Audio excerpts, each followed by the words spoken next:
Mu background akayimba akalimu keeko omugenzi Fire Bongole Lutaaya era buli lutandika okukawulira mu ggwanga Uganda atumanya bumanya nti tuli mu keeterekerero aka Ssekukkulu.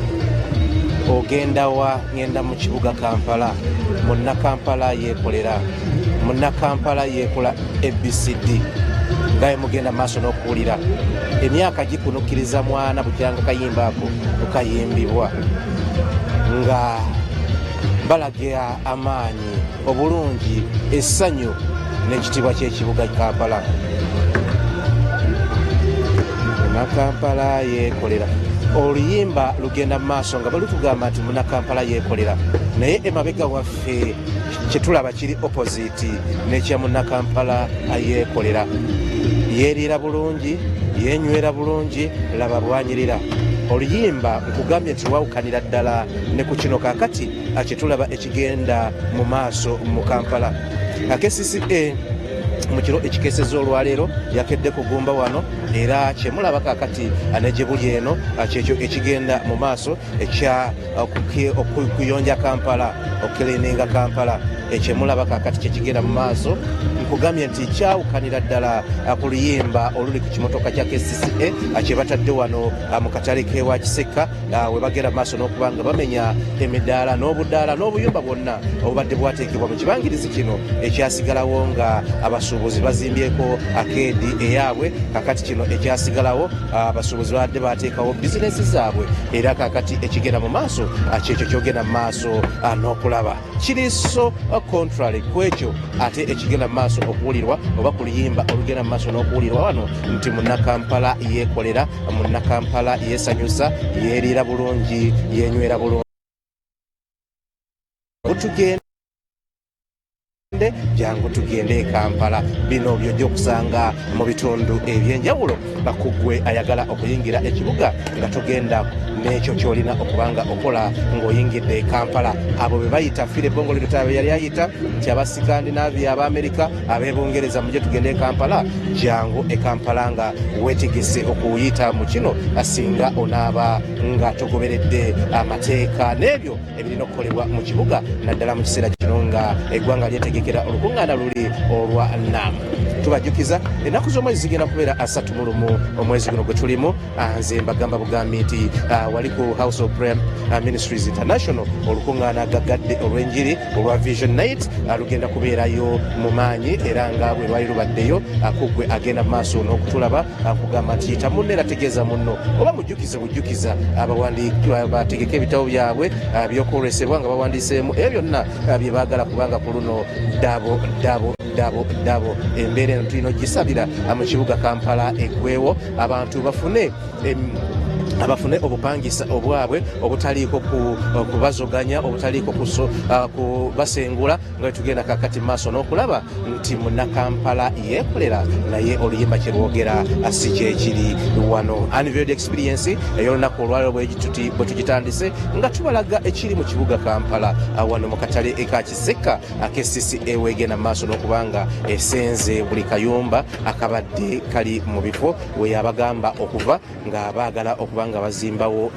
ebya akatale aka gavumenti naye nga abasuubuzi baali bafuuse mpulukutu za musota nga baganye okusenguka era ekiriwo kyekyo kaakati nga bwogenda amaaso n'okukiraba. Robert Mutebi Nanyinifield atukedde kubalaga mbeera nga bweri wano kugwe atulaba gwe wenna ali gye walaga okulya Ssekukkulu atwagala okugamba nti bw'obanga wali okolera wano ajjukira nti bizinesi zibadde waggulu nnyo mu biseera nga tugenda ku Christmas. Kaakati abo bonna bagenda kulya Christmas ekiri mu Kampala kyekino eyava we wavanga tokkirizibwa kukolerawo nkugamba kuwagabuwa nti embeera erabika egayegaye kubanga mwaka bwe guti abantu bwe bagenda okubanga bagutandika mujja kuba temukkirizibwa kukolera mu bifo bye mwagobwamu oba bye babagamba nti temukoleramu. Ogenda wa? Ngenda mu kibuga Kampala.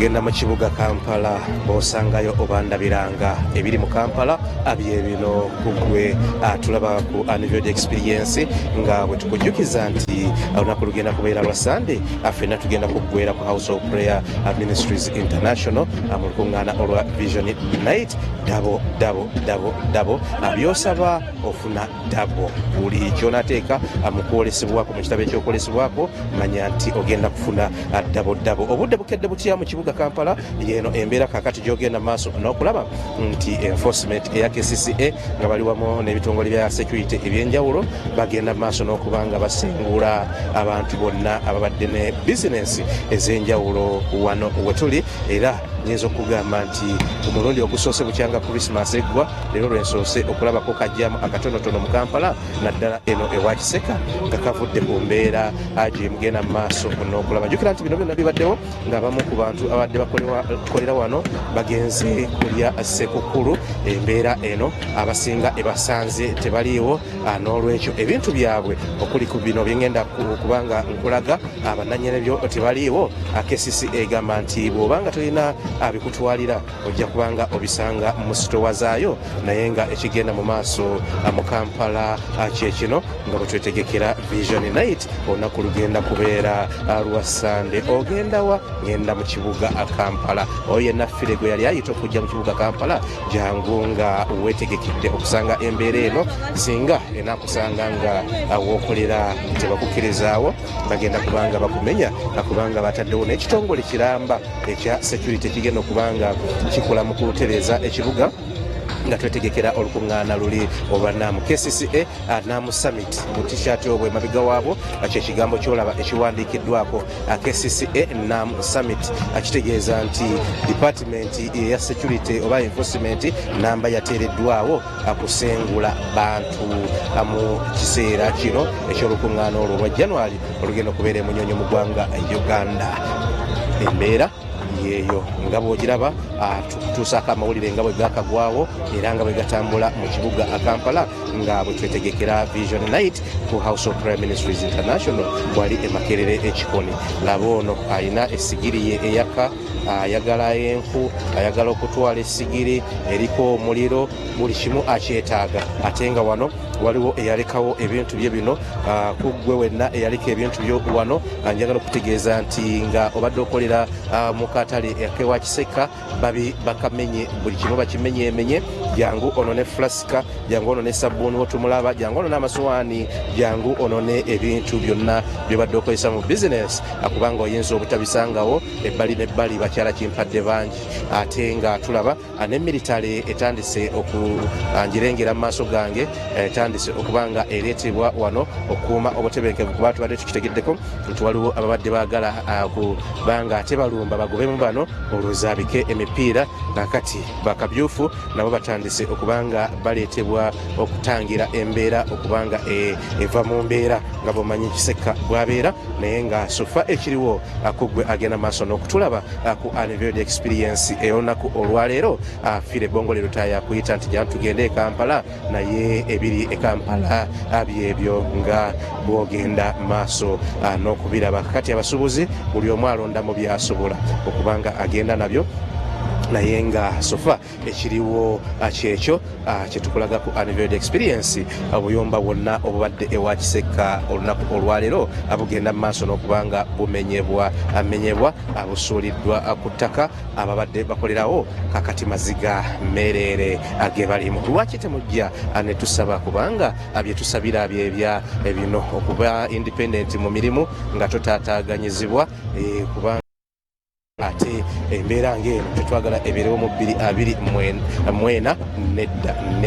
nedda bino Musumba Aloysius Bugingo byagenda okukwala ddala n'amaanyi okusabira embeera eno ereke kubanga eddawo. Mbeera bweti bweri ewa Kisekka akummwe abagenda maaso n'okutulaba ababadde bakedde okufumba emmere n'okukola emirimu emirala kati ate tulaba bali ku sayidi eyo yonna tujja kutuukayo naye nga sofa kyetubalaga akummwe abatwekuumiddeko kyekino ekiriwo kakati KCCA egenda maaso n'okubanga ate emenya obuyumba bwonna obadde wano katale aka Kisekka era bwonna buli ku ttaka nga bw'obulaba. Mwami ono uniform gy'ayambadde ogiraba ya Namu abo bannaamu abagenda okubanga bakwasaganya ensonga eza enforcement nga twetegekera olukuŋŋaana olwo olugenda okubeerawo ku ntandikwa y'omwaka guno, era ekitongole kyateereddwawo nga bw'obalaba KCCA naamu embeera yeeyo kuggwe ate atulaba omulabi waffe ku Nsowoti TV. Tugembe Kamanda Mentoni, ekibuga kiri smart. Ensonga eri wano ngaffe aba KCCA abalongosa ekibuga Kampala Capital City Authority, twagala ekibuga nga kiri smart wano ewa Kisekka we tuli mbuno obudde, twagala kubanga tupevingawo bulungi nnyo, tuteekewo buli muntu yenna agenda kudda wabadde akolera, twabeerayo akulimbalima nakusaade n'ekikumi nakulowozesa mbuno agenda kulimboddewo, wabula just bakontrakita abali bize nnyo bali mukola gino emirimu, tugenda kuba tumaliriza mangu nnyo bannange bannayuganda badde mubakolera emirimu gyabwe, kubanga nettaka His Excellency Yoweri Kaguta Museveni yaliwo abantu, ttaka ly'abantu, era ffe nga ffe omulimu gwaffe gwatulese kulongoza kino kifo, era nga olengera eri ziri zonna zikulakita zonna ziri bize ziri mu kukola, era kyemanyi kino kigenda twala bbanga ddene nnyo, nozanga like nga 2 weeks ebintu byonna bigenda kubanga biri steady nnyo. Ekyo soko tuleke emabega ekigambo kino kikulu ekiri ku t-shirt yo emabega KCCA Kampala Capital City Authority Namu Summit ne namba ye, kitegeeza nti mugogola kibuga olw'olukuŋŋaana olujja. esebo era operation gye tuliko tulongosa ekibuga, ebizimbe abantu balina obisiiga, ebizimbe bitali bisiige bateekako siiru ng'ekitongole kijja nekikuggala, twagala ekibuga nga kiri smart nnyo, balongose ekibuga bapevinge, era mbakubiriza mwena gye tunaba kutuuka yonna mupevinge ekibuga kibe nga kiri smart nnyo, ebizimbe mu bisiige langi, era kye tuliko wano eno tukikoze yonna, tuva eri mu nnyonyo yonna buli wamu yonna, twagala nga kyonna kino kiri smart, ebizimbe byammwe binyirira bulungi nnyo. Ndi wa Mukisa okusisinkana ngera kuza omwezi 31 omusumba Bujinga ategese okusaba ku House of Prayer, omusumba Bujinga omumanyi tugenda kubeera mu kusaba okuyingira omwaka. Bannakampala mu kibuga mwe muwangaliranga mwe aba KCCA bakoowoole bajje beesabireko, kubanga tetwetaaga kubeera mu mbeera eno mwaka 2024. Ekituufu kuba buli muntu alina eddiini ye, koowoola abantu bajje basabe, twetaaga okuyingirira mu kusaba. Simanyi gwe gy'okubiyingirira gw'oyingiririrawo obeera teweesabirako. Kati kiki wandyagadde bakusabireko nga tuyingira 2024 nga tuyingira omwaka omupya, biki byowulira nti weetaaga obiteeka mu maaso ga Katonda nga ggwe omuntu? ate kati nze n'ekirwadde kimu, nze Katonda amanyi buli wamu abeerawo, era nsobola okugenda n'ensaba wensabira wonna kuba kyakinyi wamalayo tolina kyo kyonna kyonna mu bulamu bwo. Katonda yabimanyi byonna, gwe tomanyiyo kimu na kimu Katonda yamanyi kutadde. Unveiled Experience ye program mwe tuli abagera maaso n'okutulaba atukulaga embeera eri wano oyo ye MC ndowooza gwe basindise okubulira abantu ku bigenda wano, obwedda gwe ndaba ali ku muzindaalo, naye nga njagala okutegeeza ku gwe agenda maaso n'okutulaba Unveiled Experience ye program oli ennaku z'omwezi 3 mu lumu tugenda kubeera ku House of Prayer, tugenda maaso n'okubanga tusaba mu Vision Night, naye nga ekiri wano kyekyo nga bwogera maaso n'okulaba. Poliisi eyiriddwa mu bungi nga bwe nkugambye, naye ku gwe omusuubuzi eyava wano anooleka emaali yo wano KCCA egenze maaso n'okubanga yonna egimenya awobadde okolera ojja kudda nga tewali kyosangawo. Munnakampala yeekolera, munnakampala yeerira bulungi, lwe luyimba olugenda mu maaso, naye ng'akyawukana nnyo ate ne ku bino kaakati bye tubalaga akugaye tugenda kubanga tutambuza tukulage wonna ekibangiriza obuyumba obubaddemu bumenyeddwa mu kiseera kino yembeera kaakati eriwo.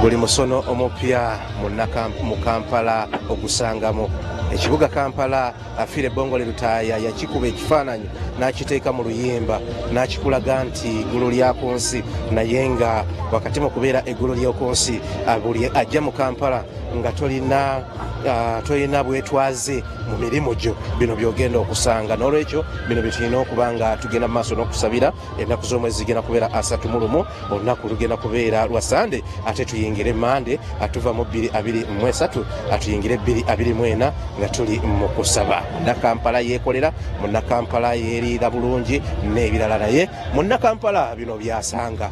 Munnakampala bino byasanga. Jangu tugende Kampala, ojja kugenda e Kampala osange embeera eno singa onaaba tufunye ekifo ekyenkalakkalira mw'otuula okolera bizinensi yo. Tuli mu Unveiled Experience, tukutuusaako ekiri mu Kampala ennaku z'omwezi 28 lwe lunaku olwaleero, birthday ya Nemusima Marion.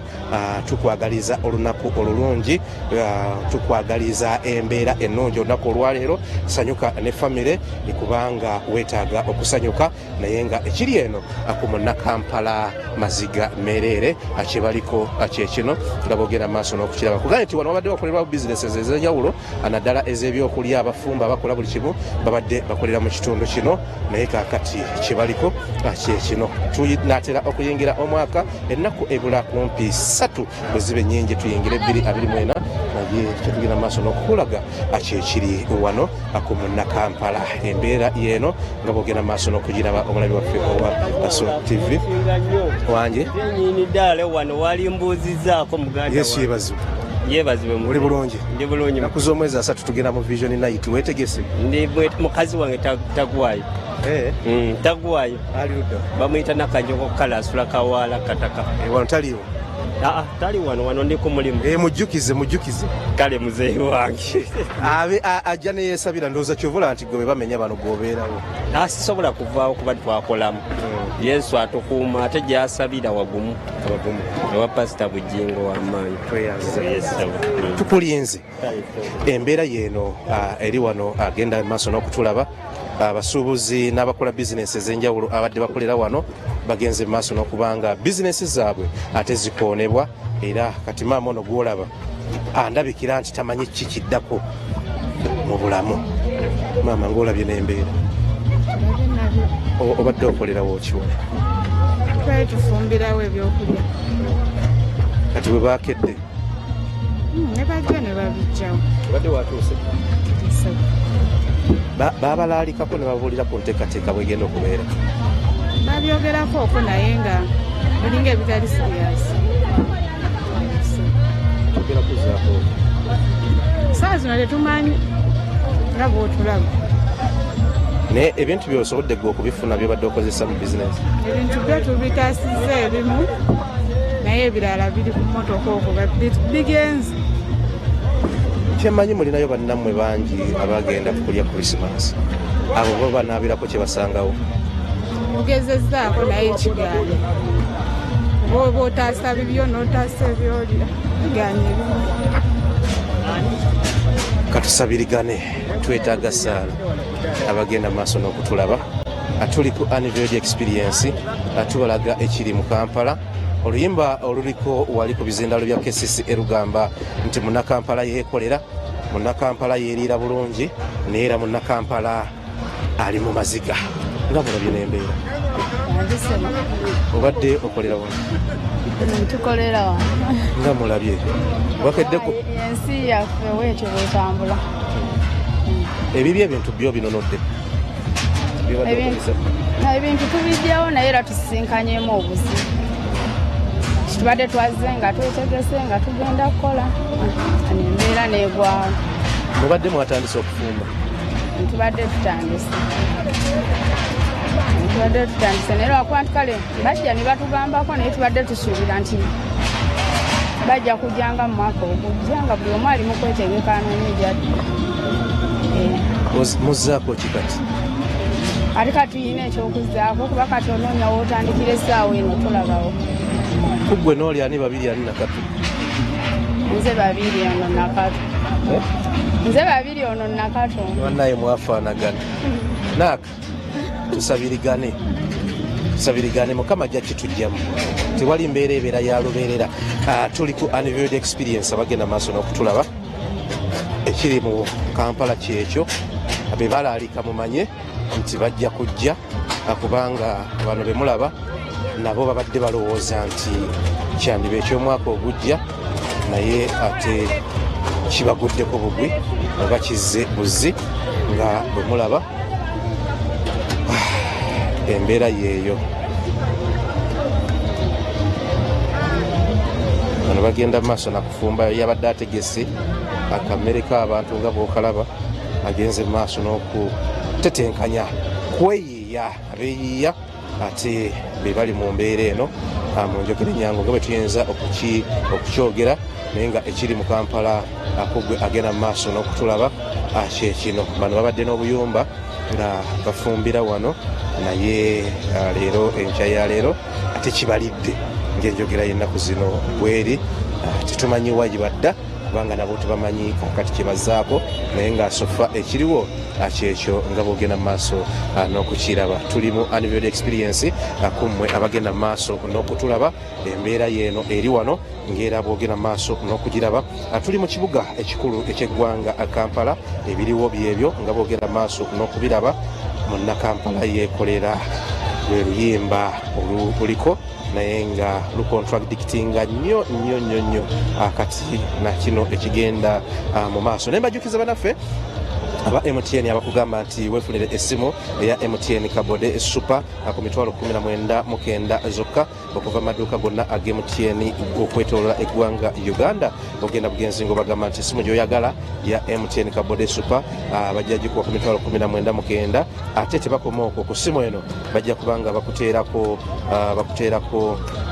GB 2 buli mwezi okumala emyezi 8 ate obeere mu mwaka 2024 nga bweyagazi. Banafa ba Skyview kyokunywa kino ne bagamba nti wenywere kasoda ka Skyview ofune obuwoomi obusingayo era nga bagamba nti Skyview anyogoga ajja kukubanga akugema ennyonta mu kasana akememula mukalaba ebiseera bino kakati kaddamu okwememula genda weesabire Skyview ajja kubanga akuyamba ku Skyview ajja kukuweweeza era nga agiramu mu bipimo ebya meals 320 mulimu ebika bingi ebya Skyview oyinza okusaba orange citrus ne fruit ogende mu maaso n'okubanga ate ofuna embeera ey'enjawulo. Afuna Skyview okuva mu maduuka oba supermarket wonna mu ggwanga gwe buli wokyama bagambe oyagala Skyview obaire nga ate wegatta ku bantu abagamba nti Skyview go extreme. Bano nno bali wansi wa kampani eya Reham ate era nekujjukiza ne bannaffe aba Free Zone International Recruitment Agency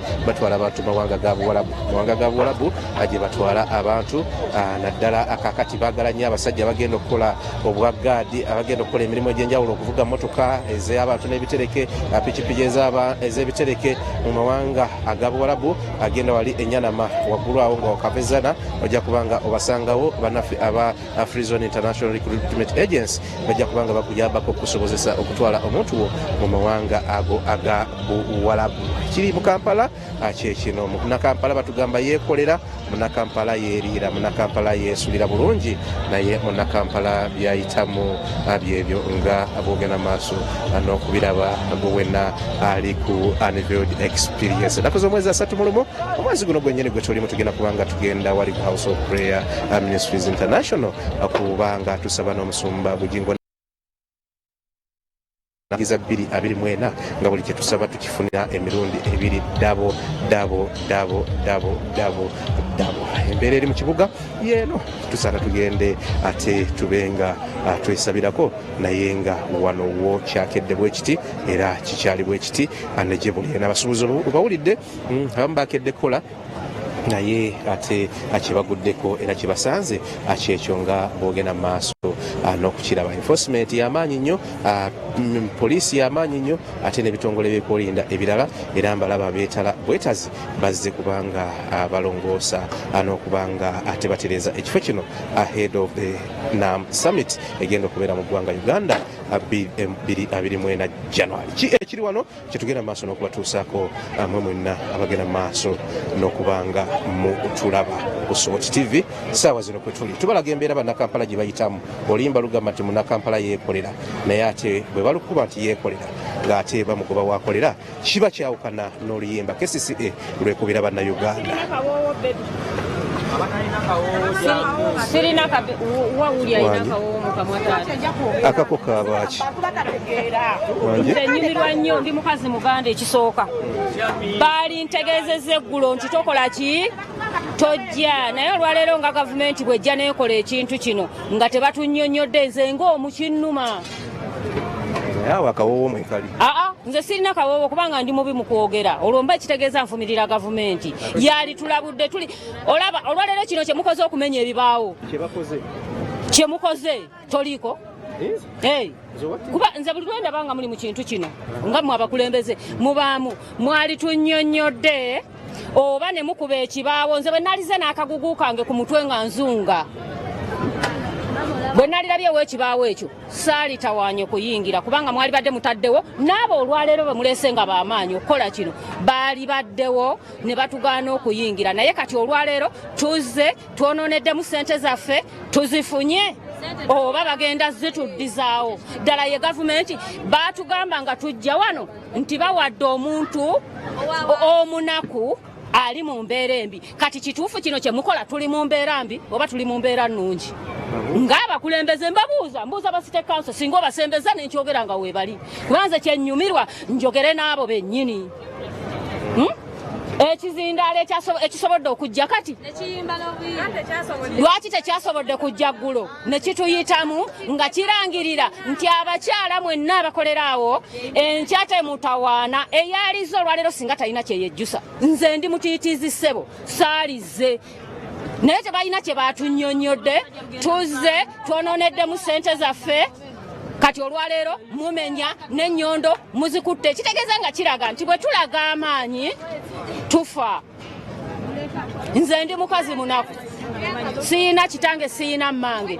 ekitegeeza nti oyo yabadde kitange yabadde mmange naye byenfiiriddwa nfunyemu kibi nnyo abakulembeze bababuuza olimba lugamba nti munnakampala yeekolera naye simanyi oba lukwatagana lwe baleese olunaku olwali okubayimbira lukwatagana n'ekiriwo kati nga mulabye n'embeera sebo tulabye nnyo tulabidde ddala olubuto olusigaddemu olubuto lw'omusajja lwo simanyi kuba ntidde nnyo simanyi oba mweruli kama anazza bibye era oluwuliramu oba mweruli kansabe ozaako ki mukama yamanyi tetumanyi kiddako kuba kino ekintu kituguddeko obugwi twali tumanyi gavumenti etuyambye ate kati ebyonoonye bwonoonyi yandi tulalise nti munnaye olunaku bwe luti muveewo tufumbye ebintu byonna biyise kwegamba tetumanyi kiddako tusabirigane maama nga mulabye n'embeera naye tulabye nnyo bannaye naye bakozeemu ensobi munaye singa batugambyeko singa bazeewo baiggulo ne batugamba tewali muntu n'omu yazze bambi kubanga nze kati fulasika zange zonna bazaasiza zibadde mu kigamula simanyi we ziri nze maama nze taata kugamba bambi batukozeemu ensobi tewali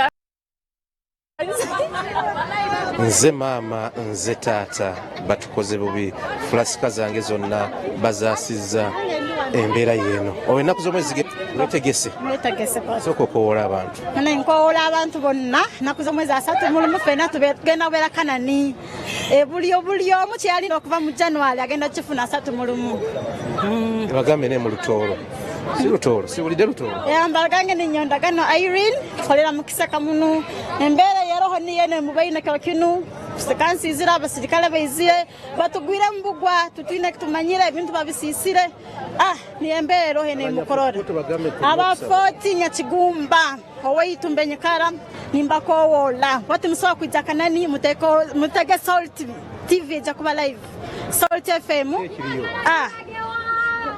waliyo Independence Night wangi Independence Night okakasa mubuuzi wamma waliyo okusaba okumalako omwaka byonna Vision Night okumalako omwaka byonna erina okuvawo mu linnya lya Yesu tuzunze nnyo n'ensi eno naye guno omwaka mu Vision Night kyengenda okusoosa wali ku gundi mu Vision Book yange bino birina okuggwawo bino pasita atusabira atwonge n'otusabira mu Vision Book ye kyagenda okusoosaako kyekyo embeera eno egwewo taata sijja kubuuza bw'oli naye nkulamusiza tuli bulungi naye ekibuuzo kyenjandiyagadde okubuuza State Council Kampala Simanya Ministry ne government awamu ettaka lyegambye okulaakulanya olunaku olwaleero waliwo bayinako lease. Yes, presidential directives zonna twazuulira era empapula weeziri naye abasuubuzi abo ogenda okutandika okulanya obaliiriridde kubanga olutalo lujja kuva mu ffe tukaddiye lugende mbazukulu ate luve mbazukulu lugende mbazukulu nakabiri abasuubuzi abo baliiriridde sente zaabwe ze baali bateeka mu ttaka lino olyoko oyimiriza eriizi kubanga balindiridde era olwaleero bayinza okuddukira mu kooti ate era ne bayimiriza gwe gyoyisa enkulaakulana kubanga olwaleero nga nze omu kwabo era abateekayo sente zange ne tugula liizi nkitwala nti gavumenti ate bba abantu baayo oba taata abba abaana be ababbako ebintu byabwe so gavumenti enkulaakulana kubanga etambula bulungi abasuubuzi abo yandibadde esoose nebayita nebaliyirira nebakompasetinga nebamaliriza bulungi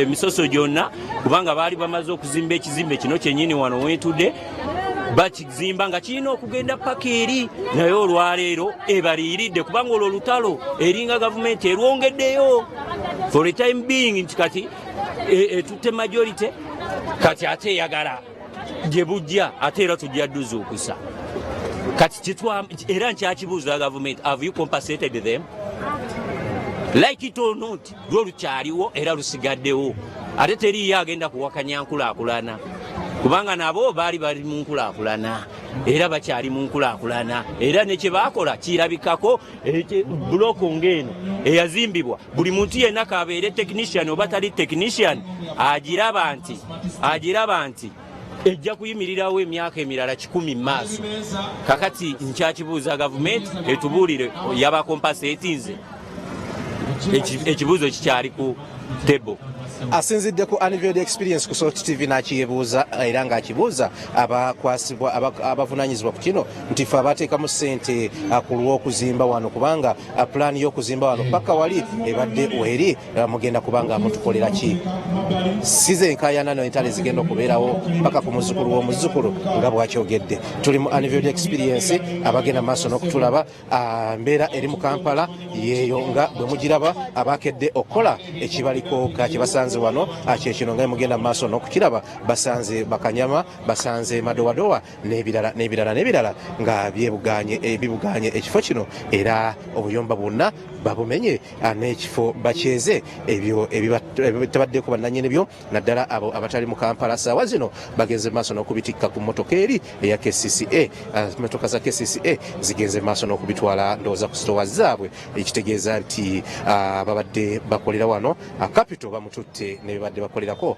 babitutte maane yane mye embeera yeno eri wano akugwe agenda maaso n'okutulaba nkugamba nti ekibangirizi kino kinene ddala era we bamenye asiwe wano wokka neeno maaso yonna bagenze maaso n'okulabika nti ate obuyumba obaddeyo babumenya n'olwekyo abali wano tebamanyi kiddako ne bagamba nti mu vision night ng'ennaku z'omwezi 31 ku lwa Sande bangi ku bano bajja kuleeta okwolesebwa kwabwe nga kulimu ate embeera ng'eno obutaddamu gifuna mu kifo nga kino oba mu bifo mwe bakolera ekiriwo kyekino nga agenda maaso n'okukiraba kati security etekinza ova ekifo kyonna neffe tugenda maaso n'okulaga ekiri wano akugwe munnayuganda agenda maaso n'okubanga otulaba nkugamba nti buli kibadde wano kakati matongo buli bizinesi ebadde wano kakati matongo gwena ali eyo gy'oli nga olunaku lwawo tewasobodde kukola abagenda okulya sekukulu n'abantu bammwe wonaddira wano ojja kusanga nga omulimu teguliiwo n'olwekyo kyetukulaga nga Salt TV atandika okuyiiya obulamu ng'obuyiiza eyo gy'oli oba atandika okufuna pulaani B nga osinziira eyo gy'oli katukutwalekoko na wano ali tukulage nawo ki nga bwe kibadde neno nayo wabadde obuyumba naye bagenzi maaso nabwo n'okubanga babukoonakona n'ababadde bakolerayo nabo abagenzi maaso n'okubanga ate basafalinga lokale nga abali wano wetusoose okubalaga nabo ekintu bwe kitambudde. 30 omwezi guno tuli ku Kadanland okusaba kwa Vision Night kusembedde era kwengedde. Ekiri wano kyekino abantu beemulugunya nti wakiri mwandiyisiza ku bizindaalo. Kama wange yebaleko wasootsi. Amina sibu nawe gyebale kusiba. Ndowooza enkwatagana yeetaabaddewo ffene KCCA naye tetusobola kugaana puroguramu za gavumenti kutambula senga ziba zizze. Bannayuganda sooka obeeyanjulire mu bitibwa by'ebijjuvu. Amannya mpitibwa Mugerwa Taddeo, chairman w'erosi wano ekifo kino ekirimu olwaleero enteekateeka eno egenda mu maaso.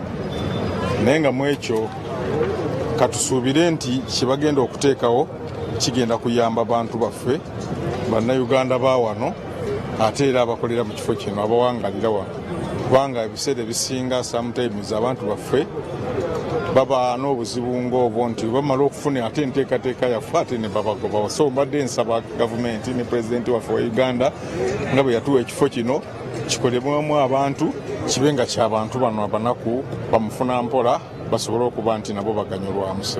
Waliwo abantu betwogeddeko nabo abeemulugunya actually nga bw'oli mukulembeze chairman, abantu bagamba nti tebayisiza bizindaalo bibalabula.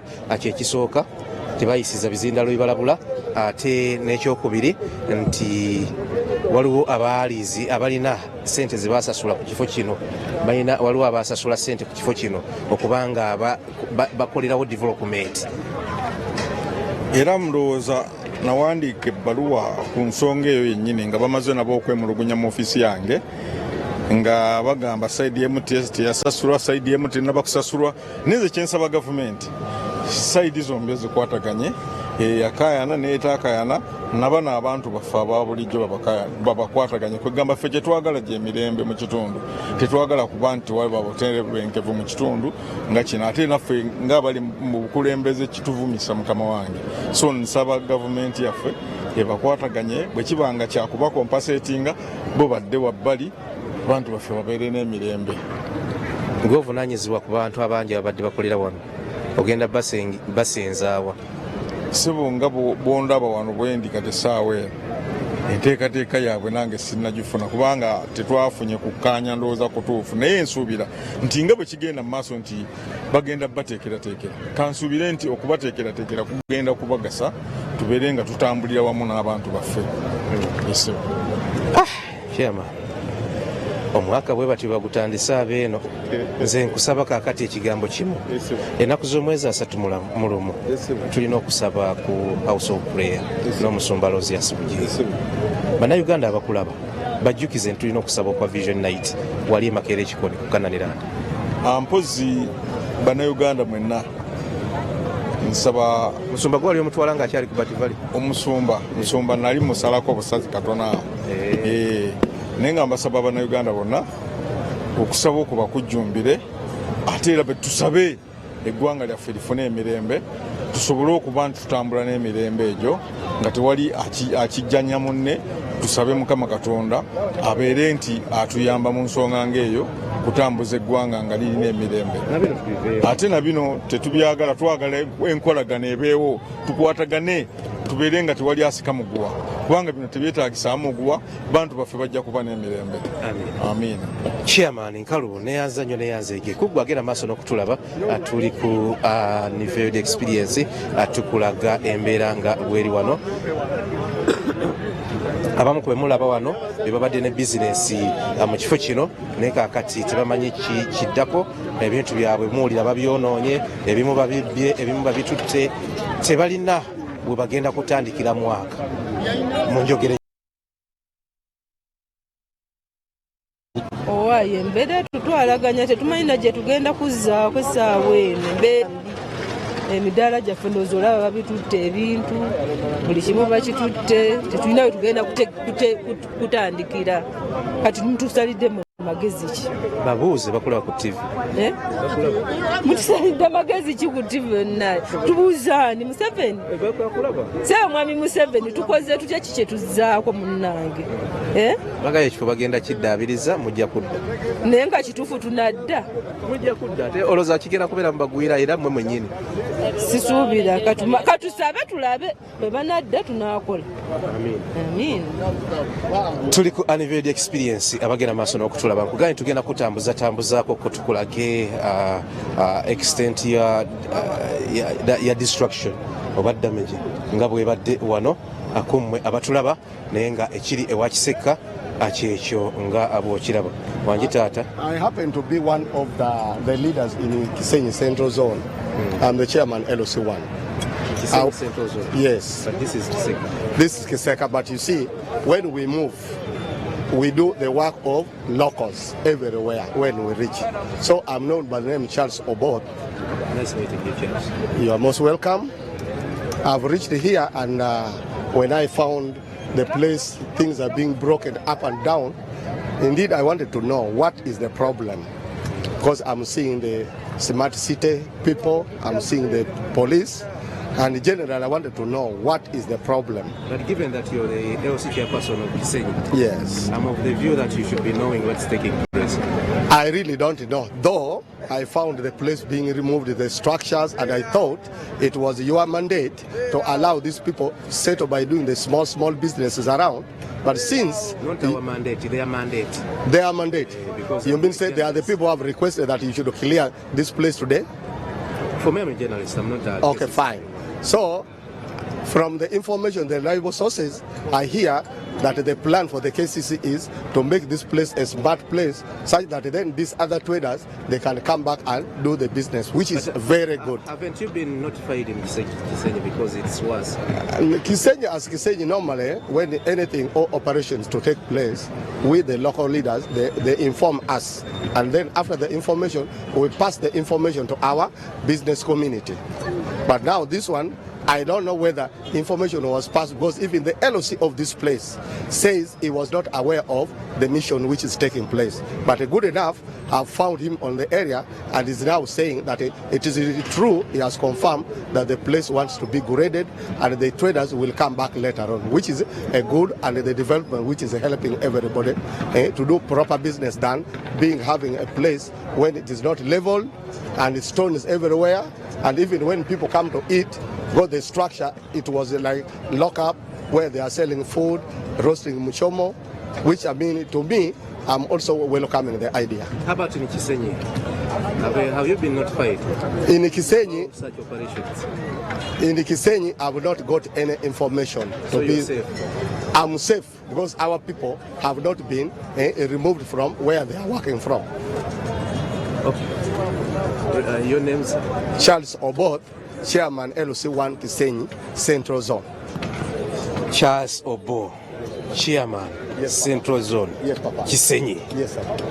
Kisenyi yo wabinyo naye mukama acha nakuzineterede teri nnyo kavuyo lwaki already tulina smart city market and we have enough security under the smart personnel, so security wise we are okay. Teri bizibu nnyo nga ruli. How about the hygiene? The hygiene is improving simply because the market inaugurated, it is built, and people are doing normal business. So the hygiene is improving very fast. Okay. You are most welcome. Anoonyeza Soroti nga bw'ataginoonyangako afune ku muzindaalo obubaka bwe buyitewo obwa Kisenyi era buyiseewo. Tuli mu Unveiled Experience abagenda maaso n'okutulaba atubalaga ekiri mu Kampala olunaku olwaleero ekikeeredde mu kibuga assaawa zino n'ekiriwo kyekyo nga bwe mukiraba akummwe abagenda maaso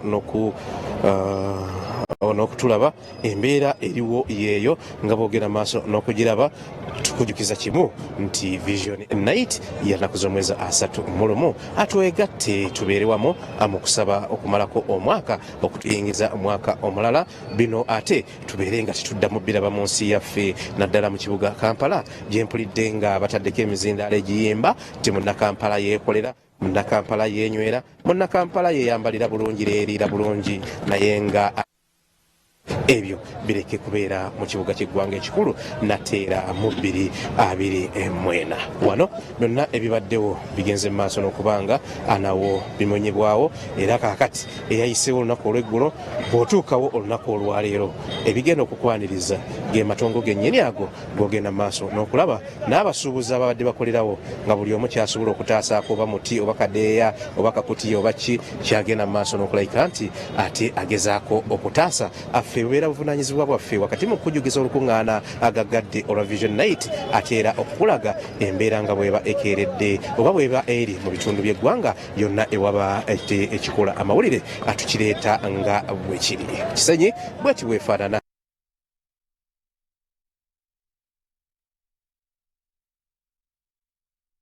January omwaka guno kakati bagenda maaso n'okubanga buli wali ekiyinza okuswaza eggwanga Uganda kigenda maaso n'okugibwawo bibaalaalika temufuuka mpulukutu za musota temugamba nti so TV teyabagamba ate ebiyinza okubanga nammwe bibatuukako nga byemulaba kakati ebituuse wano tuli mu Unveiled Experience abagenda maaso n'okutulaba embeera yeeno Kisenyi Kisekka bweti bwekedde munaaye nga mulabye n'embeera naye nga munaaye tulina kugumira ekyo ekiriwo oba batukulaakulanya tugende n'ekyo ekigenda mu maaso katulinde ekiddako batusuubiza nti gavumenti yekirimu gavumenti yekirimu era KCCA etugambye taata muwoozi yali emabega w'ekintu kino ayagala abantu bakolere walungi ayagala abantu bakolere wano naye nga bamufuna mpola bonna basigaddewo wano katukisabire kibeere nga bwe bakyogedde tweyanziige tuli butereevu ku mpewo eza Soroti ffe tubalaga ekiri mu Kampala ssaawa zino tewaliwo ojja kulaba mbeera eno walala wonna okugyako ku mukutu guno gaggadde ogwa Sort Media Sort TV embeera eri ewa Kisekka yeeno bamaama batuuyanye naye ekireese akatuuyo kutaasa ebisigaddewo ebitonotono oba atwala tundubaale oba muti oba akaviiri ka Christmas akafufu kakagenzeemu okalabe bwe yakakoze kakyalina n'akasunsu emabega naye simanyi oba onazifuna ezinakola akalala tujazifuna naye nga tukuba amabega ng'olabye n'embeera nga mulabye n'embeera daga wabula nyambo gyo bakukwata waneeno nze saagala kwogera wano obadde okolerawo ki twali tuyinzawo ng'abantu nolowooza nga nakwesibyeko oyinza okunzirukako obadde ofumba mmere obadde okola nze mbadde sifumba mmere badde tusaviringirawo emmere embisi eno ebadde woteeri ebadde woteeri naye nga nze ndi supplier w'abawoteeri kati nze ndabika ngaakomye kubanga mbadde nzija school fees aweerera abaana abo mu kulabako wano ne sayidi eri yonna gye bamenye kubadde kukolerwako abantu nga bameka mu kulabako abantu bonna abadde bangi kuba abakyala bonna abava bali ku nguudo abasinga bonna ne badde eno nga batulimbye nti muzeeyi atuwadde ekifo tugenda kubeera nga tukoleramu mpaka lwembeera lweneetereera naye nga ndaba sente zaffe zifudde nnyingi ate nga tetuganyiddwamu badde babajjako sente badde katuggyako sente nga batuga tujja tukoleramu mpolampola nga bwe bayiyawo okututeeka ozaako ki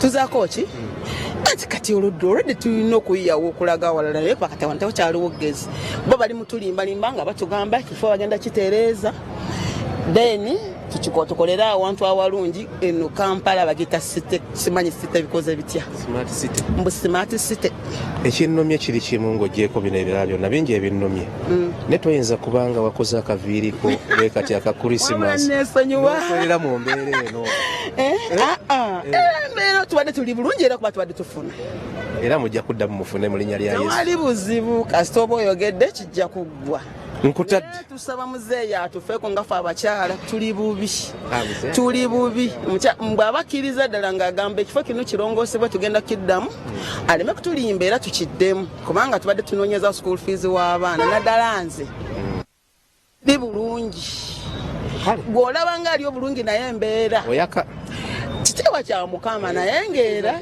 mukama bw'abikola kisa kya mukama.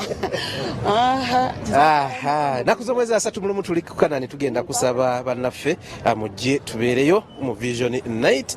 Omusumba ye yatugambye nti omulamwa gwego ogwa double blessings zetugenda okubanga ate tufuna. Ano bateekawo ekifaananyi kya pulezidenti Kisekka market n'ebirala era mu bibeera byakusika eriyo wobisanga ennyo ebingi ennyo babitera biteeka mu bifo abantu baba baagala okukoleranga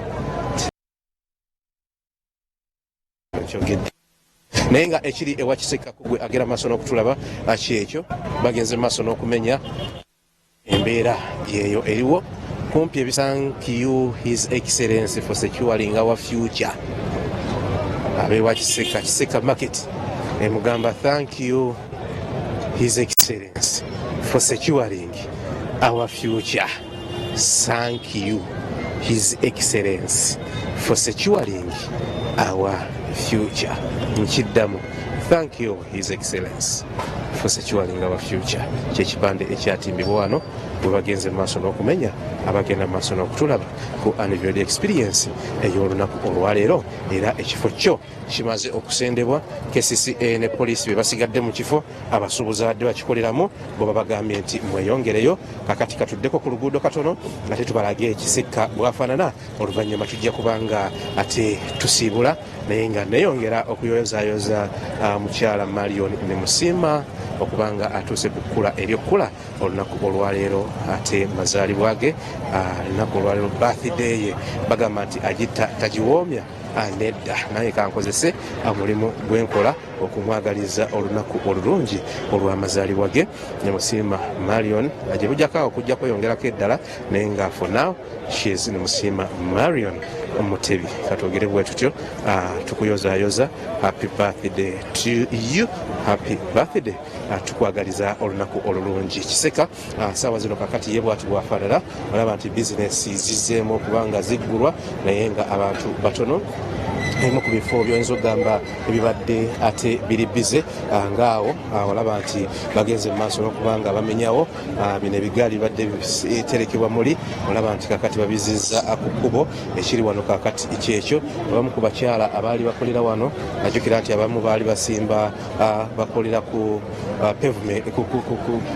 pavement zino kakati ate ne babasengula ne babaza eri kati olwaleero bagenze mu maaso ate n'okubagobawo n'olwekyo teri amanyi ekiddako ku abo bonna abadde bakolera awo nga naddala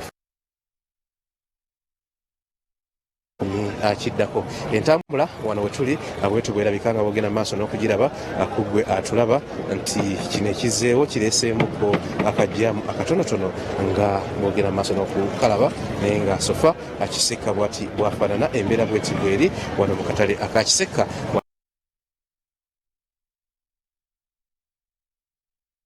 Emotoka nkugamba nti agenda ogyeyo emmotoka kubanga batandise okuleeta mmotoka ezisika bonaalemezaayo mmotoka yo bagenda kubanga ate agisika abagiggyeyo ku maanyi ogisange ku poliisi ekiyinza okubanga kikuyingira. Saawa zino tulaba kiwetiiye kigenda kutandika okubanga kitiiya oba kigenda kubanga kitandika okubanga kiro kisenda buli kimu wano ewa Kisekka nga boogenda mu maaso n'okulaba guwenna eyeekuumidde ku Sort TV Unveiled Experience programu eya leero nga tukulaga ekituufu Kisekka era kakati byebyo bamaze okiriyalinga kakati emmotoka egenda maaso n'okubanga ate yo batugaye nti kigenda kubanga kirongoosebwa okubanga ate gye bujjako eyo katono abasuubuzi bali bakomyawo okubanga bakoleramu kakati olaba batandise okubanga bagenda maaso n'okubanga ate bakirongoosa bagenda maaso kasasiro na buli kimu okubanga balevolingawo nga bagenda maaso n'okulaba aguwenna ali ku Sort TV. Mzee jambo oli bulungi bitambula bitya? Njagala kusiibulirako bantu bange ku kimotoka kino kati wano wayinza kutwalira bbanga ki okukiriyalingawo? Mpiriyalinga motoka z'entiika ze zitambulamu akasobo kuba gye zitwala kasasiro ekirombe kyo kirimu. Kati wano ojjawo kasasiro oba n'ettaka ogenda dijjawo? Zijjawo kasasiro oyo ali kungulu alabika. Kasasiro yekka. Kasasiro abanasiga ate ettaka tesobola kulijjawo. Tujjawo kasasiro ali ku ttaka ekitundu kisigale nga kinyirira. Ajjawo kasasiro ali ku ttaka ekitundu kisigale nga kinyirira. N'ekigambo ekyo mbagaliza okusiiba obulungi abagenda maaso n'okutulaba ku Unveiled Experience. Kisekka yenna asendedde n'okulaba kakati bajjamu kasasiro ekifo kisigale nga kiriya ebirala babitutte. Robert Mutebi nannyini field Yasine Kikoyo ne Isaac kyagambiddwa. Tubagaliza kusiiba bulungi mwenna abagenda maaso n'okutulaba mweraba.